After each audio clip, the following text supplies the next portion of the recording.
साइली एक 18 साल की यंग डायनेमिक लड़की है जो नीट एग्ज़ाम की प्रिपरेशन कर रही है। यूँ तो पढ़ाई में अव्वल है, कोई प्रॉब्लम भी नहीं है, पर उसकी केवल एक समस्या है कि पीरियड्स आने पे उसको बहुत बहुत बहुत अधिक दर्द होता है। 15-20 दिन तो अच्छे निकल जाते हैं, पर पीरियड आने के पहले और पीरियड के दौरान उसको बहुत गहरी समस्या रहती है।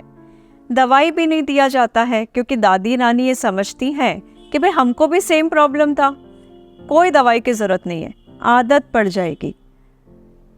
फिर भी डॉक्टर को कंसल्ट किया क्योंकि इतनी इम्पॉर्टेंट एग्ज़ाम देने वाली थी, और डॉक्टर्स ने उसको थोड़ा बहुत पेन किलर्स एनाल्जेसिक दिया। थोड़े समय तक ठीक भी रही, पर फिर वो दर्द वापस से शुरू हो गया और अब तो वो दवाई को भी रिस्पॉन्ड नहीं करती थी। सोनोग्राफी हुई, एग्जामिनेशन हुआ, सोनोग्राफी के बाद MRI भी कराया गया कि कहीं कोई प्रॉब्लम तो नहीं है जो नहीं मालूम पड़ रहा है।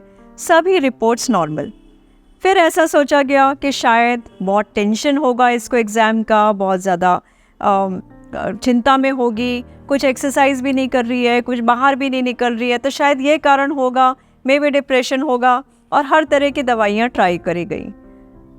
जब देखा गया तो उसको एक आखिरी इन्वेस्टिगेशन सजेस्ट किया गया कि चलो एक लैप्रोस्कोपी करते हैं, क्योंकि उसका दर्द अब ठीक नहीं हो रहा था।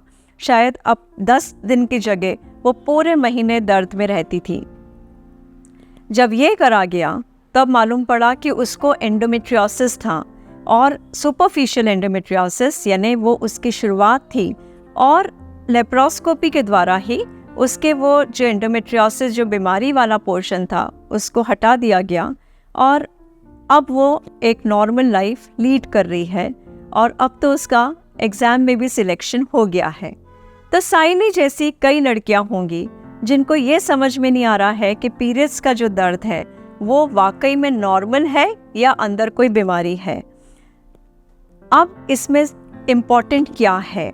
मान लीजिए हमने तो उनका लेप्रोस्कोपी किया, पर कई मेडिसिन भी होती हैं, कई दवाइयों के द्वारा भी उसको ठीक करा जा सकता है।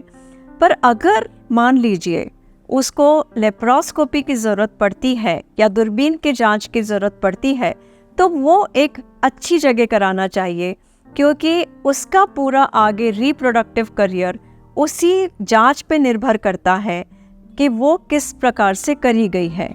So and the first procedure should be the last procedure ever.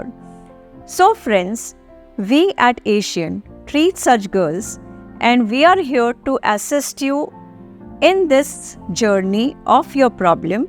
So please feel free to call us or contact us.